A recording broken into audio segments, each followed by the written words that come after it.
Binabaha ng duda Romualdez pag-atres ni Orly Gateza at Malito Boys, nagpapahina sa flood control case. Iginiit ni dating House Speaker Ferdinand Martin Romualdez na nahihirapang patunayan ng Office of the Ombudsman ang kaso laban sa kanya kaugnay ng umano'y flood control scam. Ayon kay Romualdez, mas lalong humihina ang kaso matapos bawiin o itanggi ni dating Marine Orly Gateza at iba pang tinaguriang Malito Boys ang ilang pahayag laban sa kanya. Dagdag pa niya, wala ring kontraktor o opisyal ng Department of Public Works and Highways o DPWH na direktang nagsabing humingi o tumanggap siya ng kickback. Sa supplemental counter affidavit na may petsang 18 ng Agosto, sinabi ni Romualdez na may problema na umano ang kaso pagdating sa credibility ng mga testigo at kakulangan ng direktang ebidensya. Aniya, may mga pangunahing salaysay na binabawi o kinokontra na mismo ng mga gumawa nito, habang wala pa ring direktang money trail na nag-uugnay sa kanya sa umano'y operasyon. Itinuro ni Romualdez ang lumalaking bilang ng mga testigang bumawi o tumanggi sa kanilang pagkakasangkot sa sinasabing paghahatid ng pera.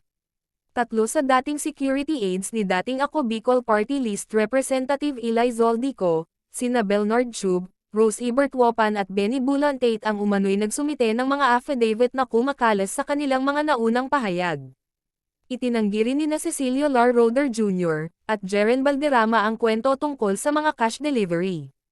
Bukod dito, nasa 25 iba pang dating security aides ni Ko ang nagsumite rin ng mga sinumpaang salaysay na nagsasabing wala silang alam o naging bahagi ng paghahatid ng pera sa sinumang politiko o opisyal ng gobyerno.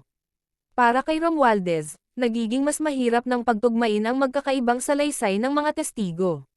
Sinabi niya na ang mga affidavit ng pagtanggi, hindi pakikilahok, pagbawi sa naunang salaysay at ang recantation ni Gateza ay lubhang nakaaapekto sa pagiging maaasahan at kredibilidad ng mga ebidensyang ginagamit laban sa kanya. Gateza, umatras sa naunang pahayag. Para sa dating speaker, ang pagbawi ni Orly Gateza sa kanyang naunang pahayag ang isa sa pinakamalaking dagok sa kaso. Sa isang sinumpaang salaysay noong 13 ng Agosto, binawi ni Gateza ang dati niyang alegasyon na personal siyang lumahok sa 3 paghahatid ng mga malita na umano'y puno ng pera mula sa bahay ni Ko patungo sa sinasabing tirahan ni Romualdez sa Forbes Park. Ayon kay Gateza, hindi niya mismo nakita ang mga sinasabing delivery, wala siyang direktang pakikipag-ugnayan kay Romualdez at hindi rin niya umano nakita ang dating speaker sa lugar kung saan sinasabing inihatid ang pera. Para kay Romualdez, pinahihina nito ang isa sa mga pangunahing testimonya na nag-uugnay umano sa pera ni Ko sa kanya. Ayon pa sa dating speaker, si Gateza ang dapat sanang magsilbing mahalagang tulay sa pagitan ng umano'y nakalap na pera ni Ko at ng sinasabing paghahatid nito kay Romualdez. Ngunit dahil binawi na umano ni Gateza ang mahalagang bahagi ng kanyang salaysay, sinabi ni Romualdez na lubhang hangina ang naturang tulay. Binigyang diin din ni Romualdez ang pahayag ni Gateza tungkol sa kung paano umano siya napilitang magbigay ng salaysay na naglagay sa kanya bilang missing link sa pagitan ni Zoldico at Romualdez. Ayon sa filing, sinabi ni Gateza na lumabas umano ang kwento tungkol sa cash deliveries sa isang pagpupulong kasama si dating Congressman Mike Defensor, kahit sinabi umano ni Gateza na wala siyang personal na kaalaman tungkol sa mga naturang pangyayari.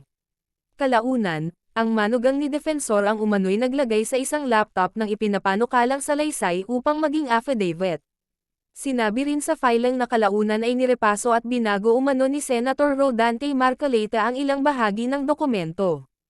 Malaking bahagi rin ng supplemental filing ni Romualdez ang mga affidavit ng 25 security aides na nagtrabaho kasama o malapit kay Ko, sa kanyang pamilya, sa SunWest Realty Development Corp., at sa Ako Bicol Party List.